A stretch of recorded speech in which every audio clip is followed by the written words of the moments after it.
Pleasure, and it's a pleasure to be here, and thank you for organising this, Alberto. I think as you've just quoted me, saying that for 50 years since I've been a member of the Conservative Party, I have been totally au fait with the voting system, first past the post, and it's one that I have defended on many occasions, particularly when we had the referendum post the 2010 coalition, which tried to change the voting system, and I was firmly on the side of keeping it where it was. And the simple reason was because I thought that it worked. And in many regards, it did work. It did deliver strong governments throughout my entire life. But the thing that really triggered me to looking at this again fresh was the last general election results. And comparing it to the one in 2019, it couldn't be starker. I mean, when you've got three-party politics, when one of them is the third party tends to be very minor, then I think the first past the post, it's acceptable to carry on in that vein. But when you've got five and six party politics, then I think you've got a real problem, and that's where we are now. There's no two ways that the way that people are voting is completely changed in the way that they are voting. And you intimated as well, Alberto, that we have a real problem with turnout. Well, the turnout of the last general election was dismal, one of the lowest that we've seen in a long while. But the bit that got me was that the difference between 2019, when the Labour Party gained 203 seats on 32.2% of the vote. Then fast forward to the last general election, when their share of the vote went up 1.6%. So they got basically 33.7% of the vote as compared to 32%. And their number of seats went up from 203 to 412. I mean, that is just stark. You've also got the problem that the Reform Party got 14.3% of the votes and just gained five of the seats. The Greens got 6.7% and got four seats. And so the story goes on. My big fear is that in 2029, and looking at the latest polling that there is, Reform are on 31%, Labour on 19, Conservatives 18, Lib Dems 13. That's one state of the nation opinion poll on the 24th of October. You know, other opinion polls are available, I'm absolutely certain, showing differing views, but the general thrust will be there. Then I can envisage Reform getting a super majority on 31%. That's even lower than the Labour government have currently got this time round. And you just simply don't know where it's going to go because of the introduction of your party with Jeremy Corbyn and Sara Sultana. The Greens seem to be increasing, the Lib Dems seem to be increasing, and there may be just other parties that all of a sudden are coming forward.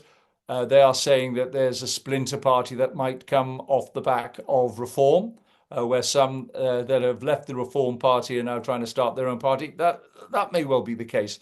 You just don't know. And for me,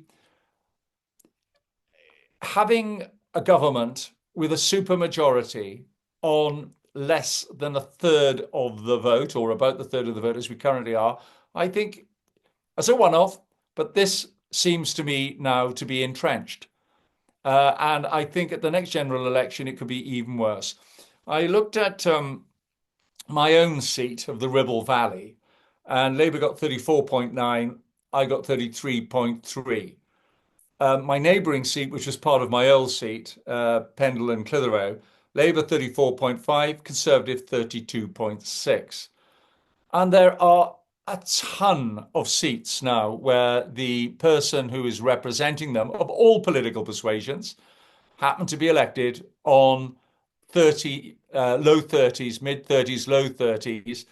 And in a number of cases, um, Southwest Norfolk being clearly the worst example of this, where the MP is elected on 26.7% of the vote. And then you've got Blackburn on 27%, Exmouth and Exeter on 28.7, Montgomeryshire 29.4, Brecon and Radnor 29.5, Dumfries and Galloway 29 points. So there's a ton of them out there on even below 30%. Now, who is to say? If you had just the odd seat doing that, I think it's almost arguable that you could say, well, it's a one-off. Because we used to get the odd one in Scotland that used to have an MP elected on low 20-something% because of the way that Scottish politics is and the number of parties that are there. And I just think that the way that the indicators are all going, this is here to stay. And the other add-on is the turnouts as well. The turnout at 59.7% at the last election. Prior to that, most of them were on the 60-something%, and that was sort of okay. But in '92, when I first got elected, it was 77.7. So that's got to be worrying in itself as well. So Alberto, I think I'll just leave it there by saying that. I'm very keen to say that, as far as I'm concerned, there should be a Royal Commission, a National Commission, call it what you will, to have a look at the current state of the voting system in the United Kingdom. Look at the variations that are there. Somebody like myself, Alberto and I have had a few chats, and I've said I really do like the constituency basis. I do like somebody being able to say, I represent the Ribble Valley and I stand up for the people who live there, irrespective of who they voted for, and for the general area that we're there. So having sort of one glorified list system where all of a sudden Labour Party get 33.7, they get 33.7% of the vote, the seats rather. The Tories on 23% get 23%, and it's like a national list. I'm not keen on that. But what I am keen on is having a commission looking at all the variations that are there. And we know that there is a ton of them out there, and trying to recommend what will be the one that would be the best for the United Kingdom, and maybe even putting it to the country in some form of proportional representation of a referendum, whereby at the end we settle on something that will be one that is way more proportionate than there is now. That we're not going to end up with a government on 2/3 of the seats with 1/3 of the vote. Never the grotesque distortion of a 1.5% increase in the vote, and you're seeing your majority, sorry, the number of seats rather, more than doubling. I mean, that is absurd. If this sort of thing happened in another country, in another part of the world, we'd be going, democracy? I don't think so. There's something clearly wrong there. So I believe that the system is now currently broken, and I think it's time to mend it. We've got time to do this before the next general election. Otherwise, if we don't start to make the inroads, we may well end up with another party being the governing party of Britain. And it's pointless trying to say 3 years away from a general election which one that's going to be. But I think that there is going to be a real test of faith in confidence of the public, particularly if it's a party that people don't like. Let's put it that way. It seems as if there has been almost an acceptance because we have the voting system that we're used to, and it's produced this sort of result, and it's a distortion. Nobody's cried foul in the past. And so even on this one, people aren't saying that the Labour Party haven't won the election fairly by all the definitions that are there, and by the system we've got. They did, but it's not fair. They won it fairly, but it's not fair. And that's why I think that we've got to have that change. And I say now I think it's the time to look at all the various options that are there, and for us to come up with something that hopefully will get at least a groundswell of support from the vast majority of the British people. Thanks so much, Nigel. I think that's a a really authoritative view of the landscape that we currently have and the failure of our voting system to move with that landscape. Just to let you know that we also agree that we need to have some form of local representation. That is really key to British politics. And in terms of this groundswell of public opinion, as I mentioned in my opening, just this year, we have record support when polled amongst the public for a change to the voting system. Currently, 60% of the public are on side. So that is definitely a trend that's going up and up and up as the system seems to be more and more out of touch with public demands. You really importantly touched on this dropping bar to get over for governments. So the fact that it's smaller and smaller percentages needed to get majority government, and smaller and smaller percentages locally to achieve a seat in local constituency battles. What do you think? How do you think this has impacted public perceptions of our politics, and what risks do you think are associated with that? No, I think it's a real danger. Like every political anorak, I look at the election results from by-elections every Friday morning just to see what's happening, getting a little taste. Listen, I fought two by-elections myself in Pontypridd and the Ribble Valley, and I know that they're different animals to how people may vote at general elections. But in a lot of these local by-elections, there was one, Alberta, you and I talked about it. One was on 24%, one was on 22%, one was on 21%. And you just think, hold on now. It's like this, when two candidates get exactly the same number of votes, it doesn't happen often, thank goodness, but they toss a coin. And even I think that that's wrong.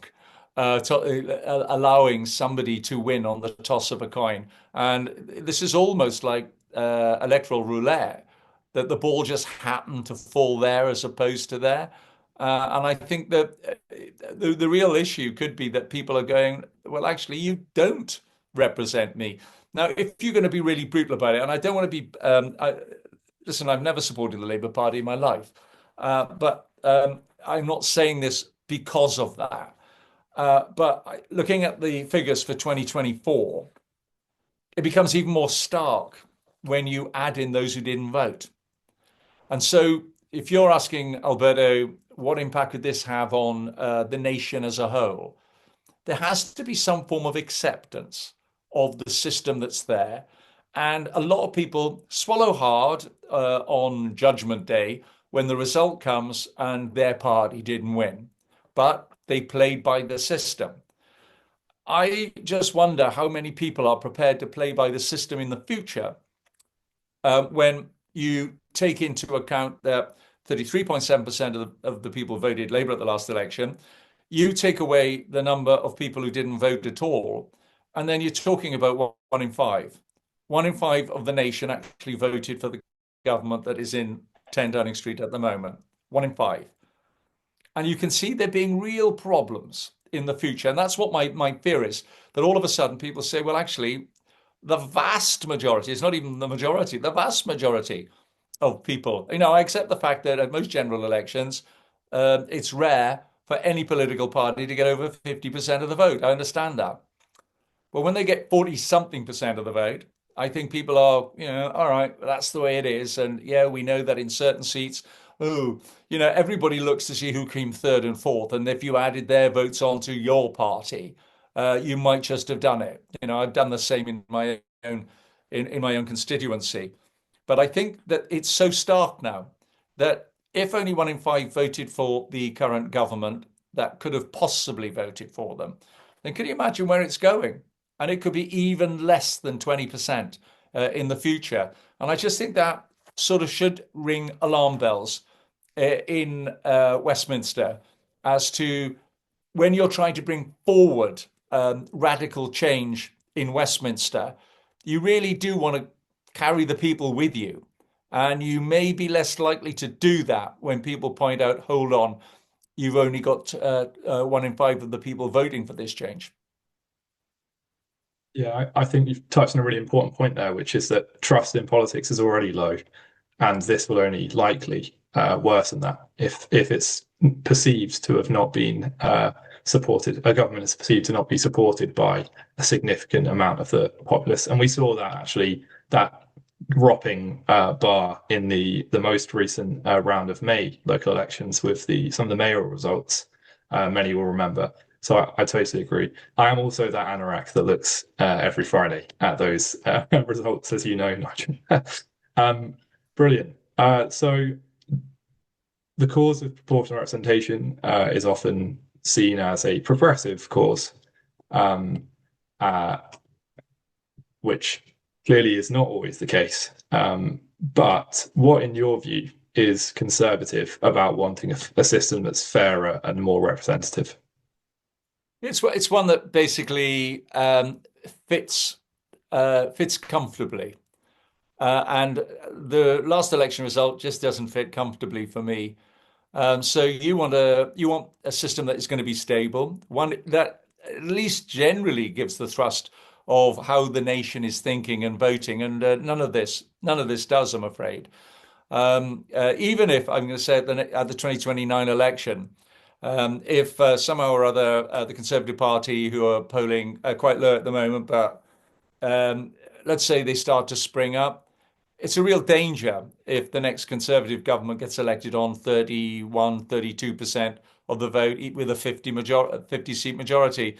Um, I don't think we need to go through the trauma of another general election with the similar result, with a different party coming on top before the public start to say, well, actually, we don't like this. It's not right. As I said, the Labour Party won the last election fairly under a system that's not fair.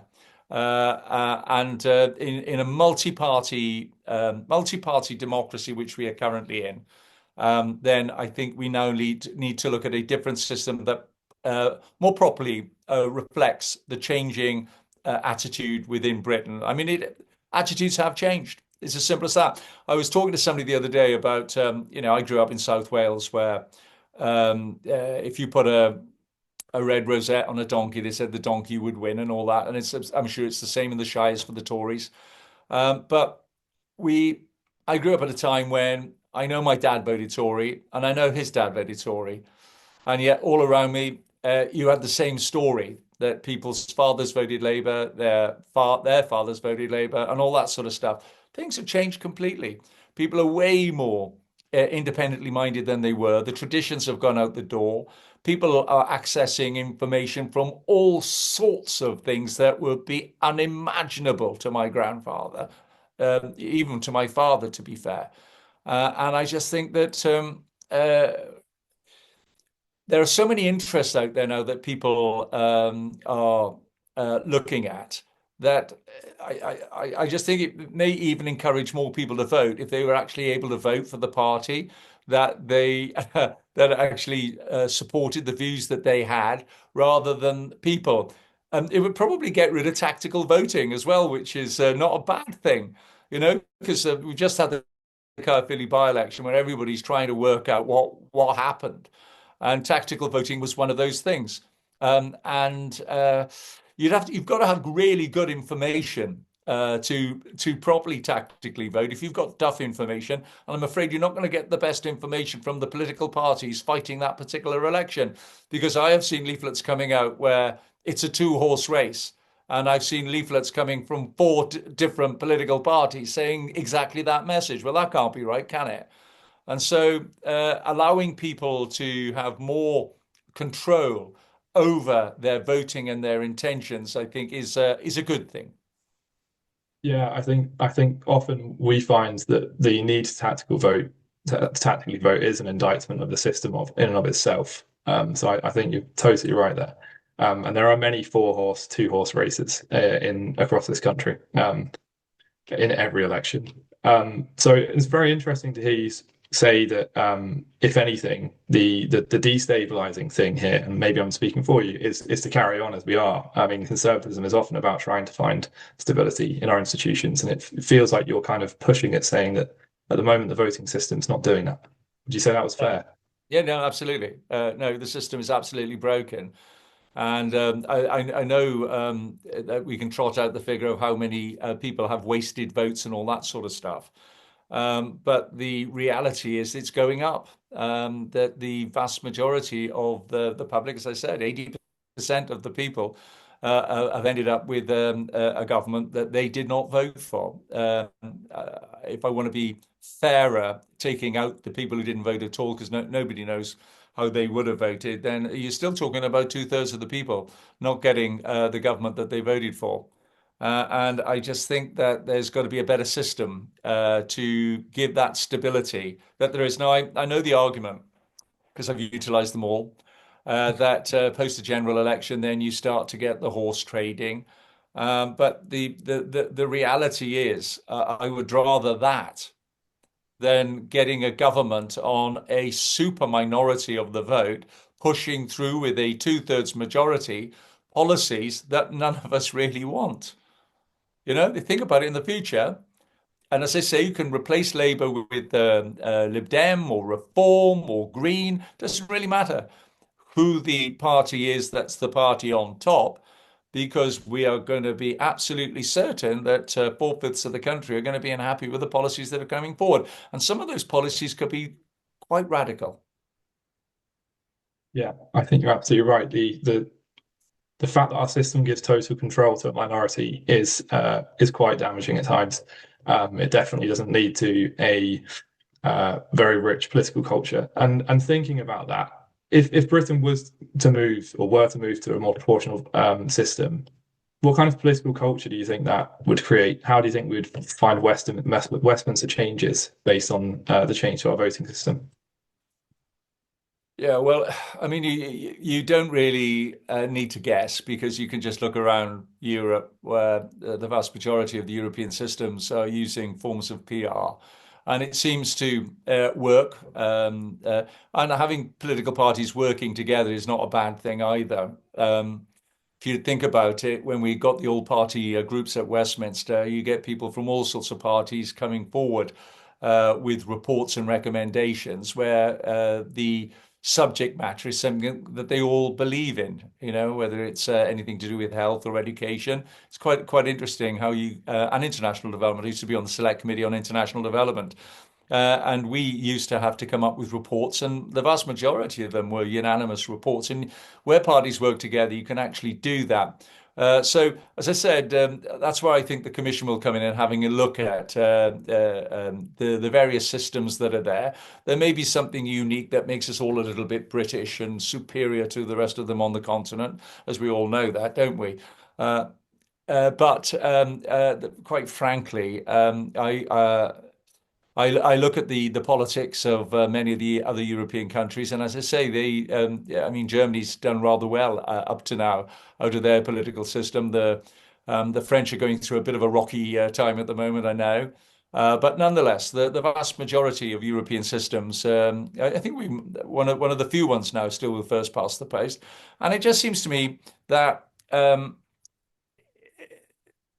country is way more fractionalized than it ever used to be on people looking at what they want out of the government that they've got at Westminster. It just seemed to me that it's way more different to as it was when I was growing up in the 60s and the 70s, when we saw the big swings, because the big one for me was going from from Harold Wilson to Ted Heath going from the 60s to the 70s. And then you went back to the Labour Party, and then the pendulum came back and forth with Margaret Thatcher. She was in for from 79, um, uh, and it is what it is. Now things are way more fractionalized than they were in those days, and it's just the way that politics has become. And it may well be that there's a group of people out there that want to support more minority parties than have been the case in the past. And as we talked about tactical voting, I guess the other um, if you can describe it this way, is people who, let's say, wanted to vote Green, and they look at their seat and they go, I got one go at this. And really, do I want to waste my vote on the Greens, who I know absolutely isn't going to win? So therefore, who's the next party that I want to vote for? And then you look at it and you go, well, I may want to vote Lib Dem, but hell, they came fifth last time. So the Greens came sixth, Lib Dems came fifth. So that's not going to work. Otherwise, my vote's not going to count. And you could end up in that sort of odd system. And you never know for reality because, of course, we were all a bit surprised by how many independents got elected at the last election. I was certainly shocked, and my neighbouring seat of Blackburn went independent, and I couldn't predict that. And then Bill Wiggins' old seat went green. I couldn't predict that. So you just never know. The next election, to me, sounds as if it could be even more of a roulette with a lot more parties ending up on high teens, low 20s. A lot of them in seats all over the country.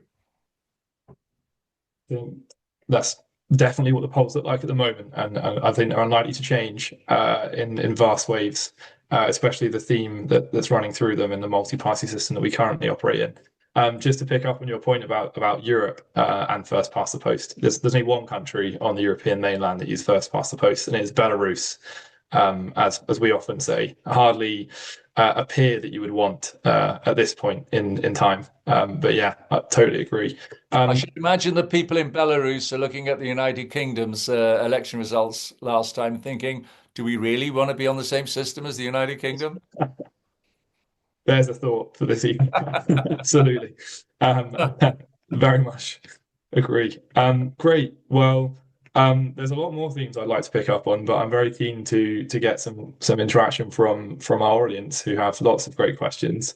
So I think we'll go into those now. We will start with Michael Bone. Nigel, do you have any idea of the current thinking within the Parliamentary Conservative Party on the question of PR? Thanks for all your questions. Please do keep asking them. Every time I talk to anybody on the Tory party, and I talk, I'm living in London. I walk around Westminster quite a bit, bump into a lot of MPs. I've not bumped into one yet. When I explain to them where I'm coming from on this, and not one of them yet has said to me, in fact, quite the reverse. They say, "Well, I'm not there yet." This Chris Clarkson got in touch with me the other day, as you remember, one of the ex-Tory MPs. It looks to me as if he is supporting PR now. No, I think the Tories have yet to be persuaded as to of it. Maybe there are a ton of people out there. Listen, there's 251 Tories lost their seat at the last election. 251. And it may be a lot of them now are looking uh, at the general election result, looking at their own personal results, wondering had the system been any different, whether they might have won. I mean, to me, I'm not too sure I would have won under any PR system, to be honest. But that's not what we're not talking about self-interest here. Are we? We're not. I mean, the Tory. There seems to me like there've been a lot of Labour MPs in the past who used to be in favour of PR. They're the beneficiaries of the current system at the moment, and so it all seems to have gone quiet there. There doesn't seem to be any push. That might change, particularly following the Caerphilly by-election and particularly following the last May elections. And we'll see where the next May elections go, plus the ton of local government by-elections we're going to have in the meantime. The light's going to be switched on, isn't it, at some stage in the current government, that the current system, whereby they've done incredibly well by, will actually mean they're going to do incredibly poorly by. And if you think about it, if you can more than double your number of seats by getting an increase of was it 1.6%? 1.6. If you can more than double, then if you go down by, I mean, if you look at the Caerphilly thing, I know it's one of the great things for people like John Curtis to say if this was replicated throughout the country. And we know it rarely is. But nonetheless, if by increasing by 1.6, if you were to go down by 10%, which all the opinion polls are more than that, then you could go from 412 to 120 easily, easily. And so maybe the light bulb will switch on in Labour Party headquarters. The Lib Dems still seem to be up for PR. So you've got them. I think the Greens are there. Reform were one of their platforms was to be in favour of it, and I hope they don't go off it. Because looking at the opinion polls now, they are well ahead of everybody. They would look to be the great beneficiaries at the moment, but I hope that they wouldn't ditch one of their policies that they've had for ever since they've been going. And Nigel Farage has always been keen on PR, and I just hope that they're not going to ditch it just simply because they'll be the beneficiary. Because they won't be doing politics any great favours if they do. Agreed. I think it's clear, as you just laid out, that this is a very much cross-party push. It's broader than it has ever been. And I'll just ask a follow-up question from the audience question. But first off, in terms of Labour stakeholders and proportional representation, there's quite a large membership of the Fair Votes APPG is Labour MPs. There's a strong undercurrent of support in the Labour Party, and Andy Burnham made quite a large intervention at Labour conference in favour of proportional representation. So there are bubblings in the Labour Party, and there's a strong support amongst the membership and the unions. It's very much true that hasn't filtered all the way to the top yet, but you're right. I think there's time for that. Just a follow-up on the question from Michael on PR amongst Conservative MPs. Why do you think that the Conservative MPs are behind the curve compared to Conservative supporters who, as I said in my intro, for the first time are majority in favour of proportional representation? And are they behind the curve, or am I being optimistic, Nigel? Well, the ones who are currently in there are in there because the current system put them there. And so you can almost imagine there being some form of maybe complacency, and I think false complacency. If they think that if they got elected at the last election and the first past the post, they definitely will get elected in 2029 and the first past the post. The pendulum will just swing back naturally as it's done in the 60s, 70s, 80s, and 90s, etc. I don't think that that's the case. I just think it's a false confidence that they have that the system will just correct itself, and we're not there. We're just not there. So I just think for those who I can understand those in Westminster thinking that because they got elected under that system that they'll be okay next time. I always remember when people say to me, we've hit rock bottom, I say, well, you know the Park Plaza Hotel, you know you were on the ground floor. You know there's 4 floors below that, don't you? And that could easily be where the Conservatives go below the ground floor where they currently are. And it is the ground floor where they currently are. And it'll be the same with all the other political parties. You just don't know. It's going to be up to the public themselves to decide where the votes are going to go. I mean, for me, I would just want that to be better reflected. Now, of the 251 who lost their seats, as I say, I really don't know yet. And maybe, Alberto, we need to, in trying to promote this idea, for me to start to contact each of the 251 and say, and just look at their own results themselves. I could go through the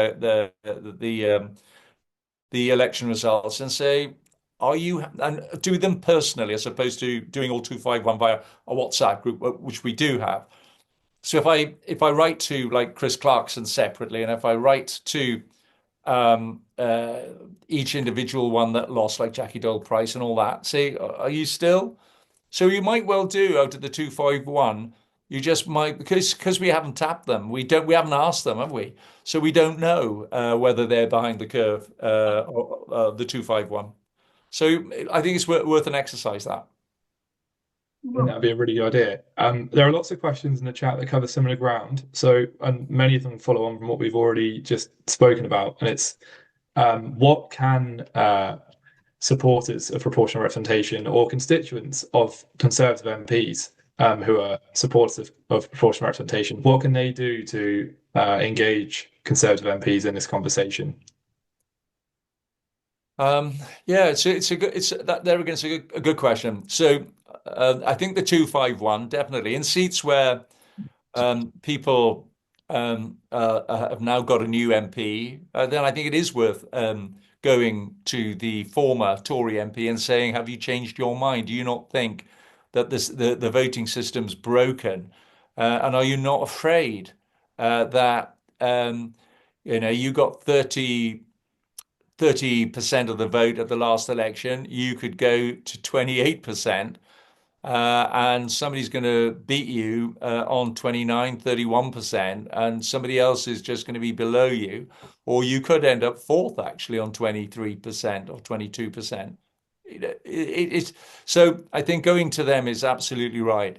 Um, the leadership, as I understand it, there's nothing there to say that they are looking at the moment at wanting to see any change of the voting system. I suspect there may be some fear as well that if you all of a sudden start talking about changing the voting system, that they may feel that they may be accused that they think they can't win under the current system, and so that's almost like an admission that they're not doing well, and so they want to change the move the goalposts, all that sort of stuff. So maybe that's another reason. I really do not know.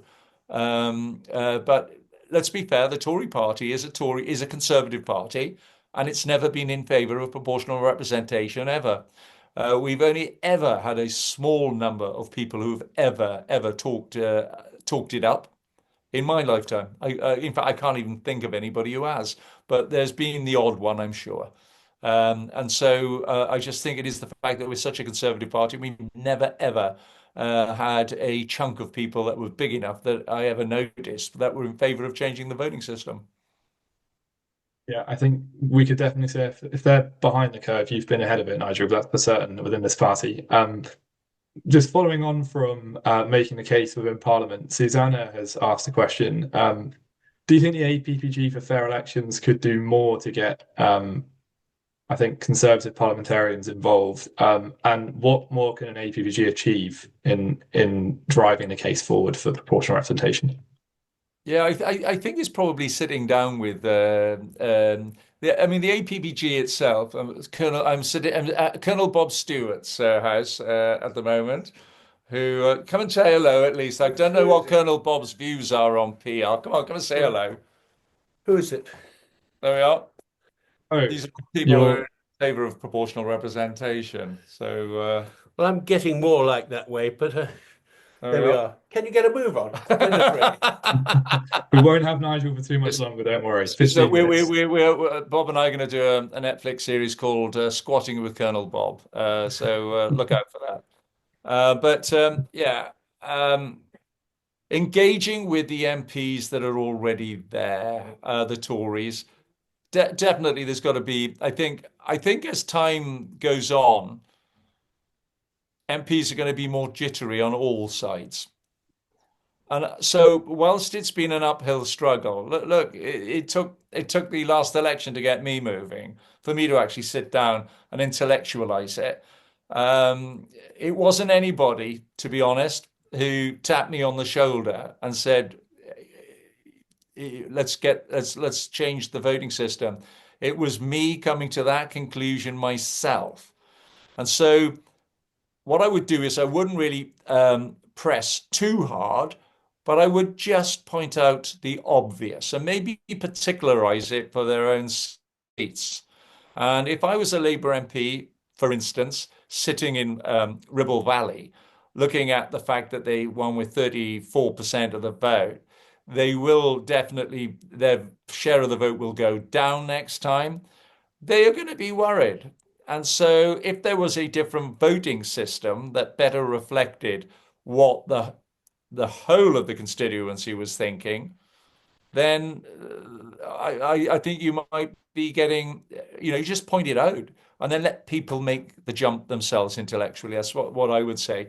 And the closer you get to this, give it another year. I think when we see the May elections next year, there may be opportunities for dramatic change after that, I would say. Yeah, I Keep think getting the data.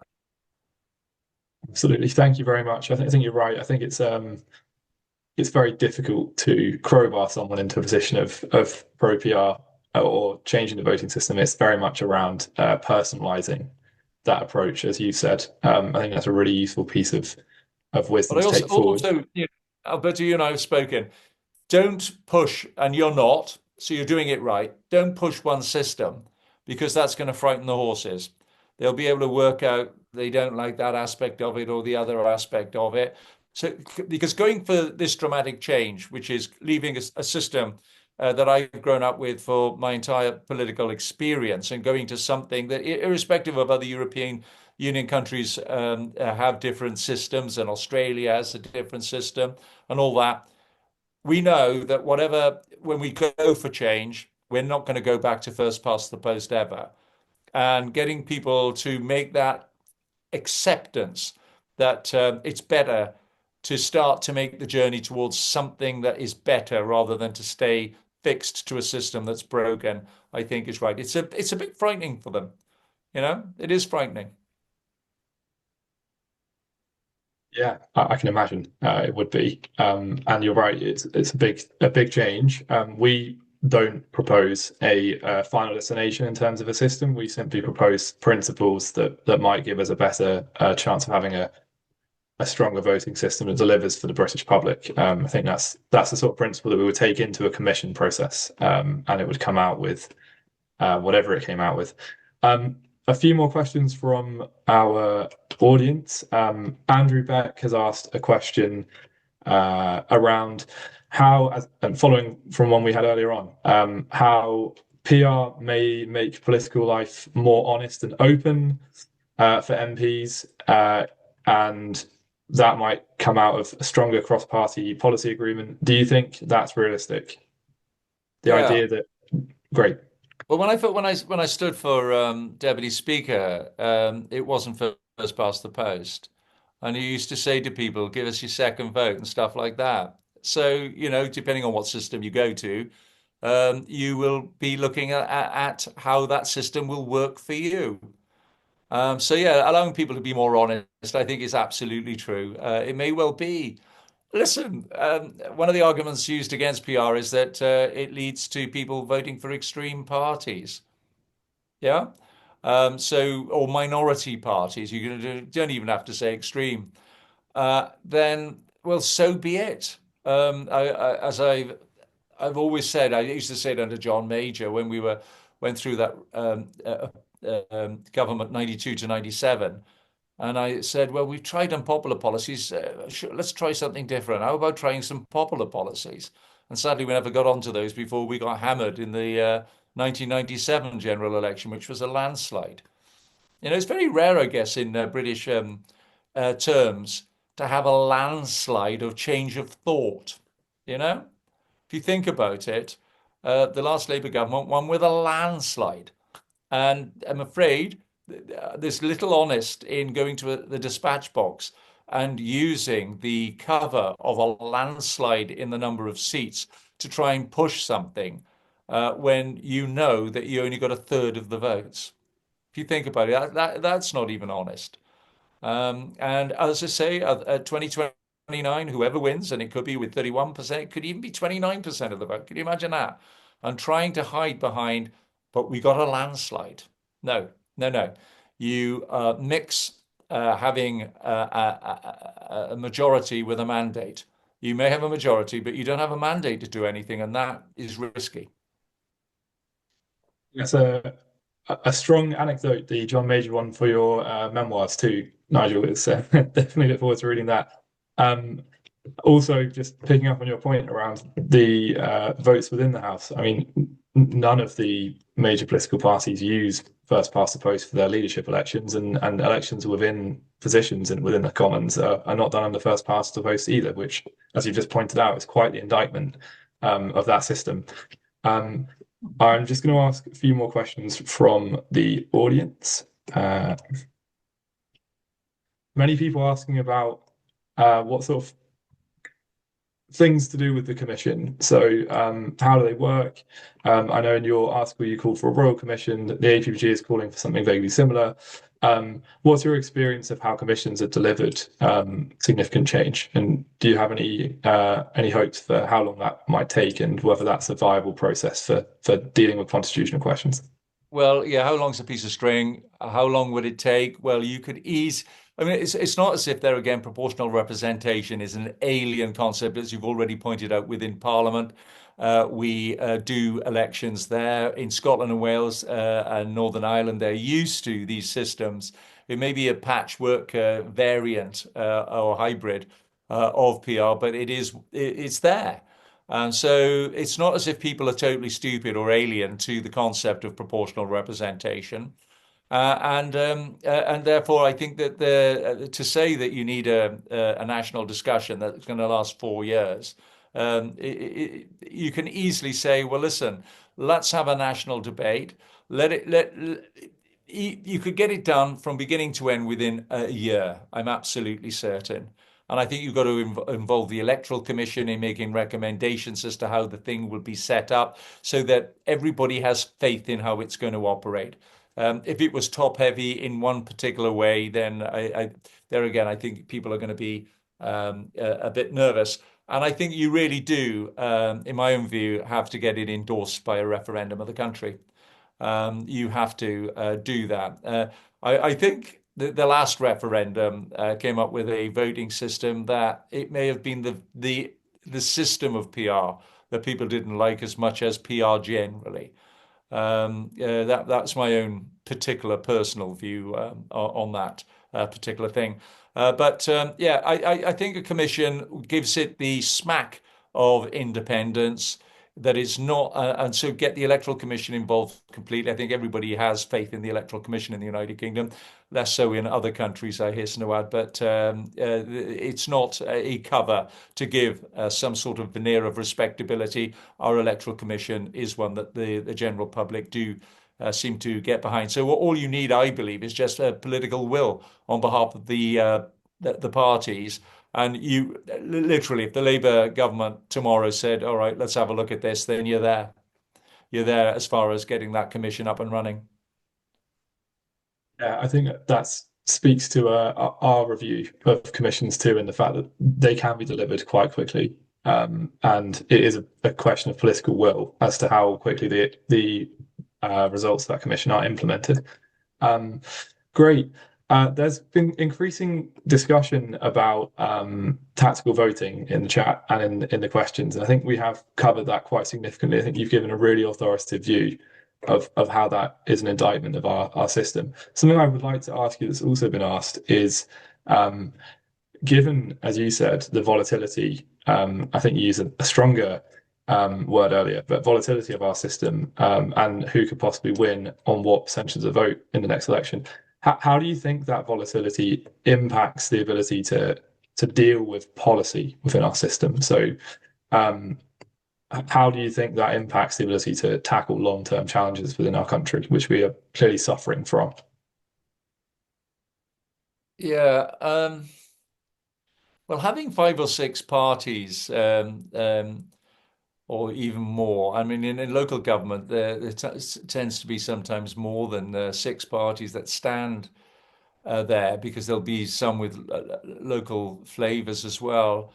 Um, I just think that um, it's a very difficult question to answer as far as policy is concerned, because at the end of the day, um, it comes down to the honesty of the political parties that are there as to what policies they really want to stand on, what they think is going to be popular. I know some parties do get accused of populism when they come up with a policy. Well, as I said, now and again, it may be worthwhile trying a popular policy rather than a bunch of unpopular. The unpopular policies tend to come when you're in government. It's funny that, isn't it? Whereas during elections, you get quite a lovely spectrum of pastel-coloured policies that are portrayed as being right for the country. Well, you're trying to win votes, aren't you? That's exactly what you're trying to do. It may well be that on a policy front, if you've got some variant of proportional representation, that people are a little bit more harsh in or realistic, let's put it that way, in the policies that they might be coming up with. That they say, well, we've got a massive black hole in the economy, and I'm afraid we've got to be realistic about it. You might even go into a general election where somebody says we're going to have to put up the retirement age from 67 to 68 to 69, whatever it happens to be. There's all sorts of, I think, policies that might come forward more honestly at the policy stage, before an election, where you've got where people are able to look at them realistically and go, well, actually, my vote's not going to be wasted if I do vote for those. I think that's totally agreed. And we had a question earlier that we've addressed on whether PR would bring more honesty into our politics, which I'm sure all of us are very keen to see. We are coming towards the end, so I just wanted to wrap up with one final question, which we've focused a lot on some of the problems within our current system, a lot on the changing and shifting sands within our political system and party system. I wonder what of this change, i.e., a change of the voting system, gives you hope, Nigel? That we are going to end up with a result on Judgment Day that more closely reflects the mood in the country. Yeah, people may be unhappy with who the government of the day is, and we are seeing that now. But when they then go away from that political party to whichever, having a look at the spectrum of parties that are there, I think allowing people, and it looks as if we may have 16 and 17-year-olds voting for the first time at the next general election, because I think that's part of the legislation going through now, then they may be able to look at the parties that are on offer and more honestly say, right, yeah, that's who we're going to go for. I mean, I do worry. I really do worry, genuinely worry now that we're going to end up in 2029 with a party with a supermajority with radical policies that very, very few people voted for. The vast majority voted against, and that could lead to lots of problems, certainly tensions within the system. Yeah, listen, when you've got a supermajority, you can get anything through Westminster. But if the public in the country really are resentful and resenting it, then that is going to lead to major instability, the like of which we may never have seen in this country. I think we've definitely got a sense of hope. We've got a sense of the disaster that comes if we don't channel it. So thank you very much, Nigel. Thank you very much for your time today. It's been brilliant to have you with us and to hear all of your thoughts around how our voting system doesn't deliver for the British people. We're looking forward to working with you moving forward. And thanks very much to all those who attended. Thank you very much, everybody else. Brilliant questions. Take care. Thanks, Nigel. Thank you very much. Bye-bye.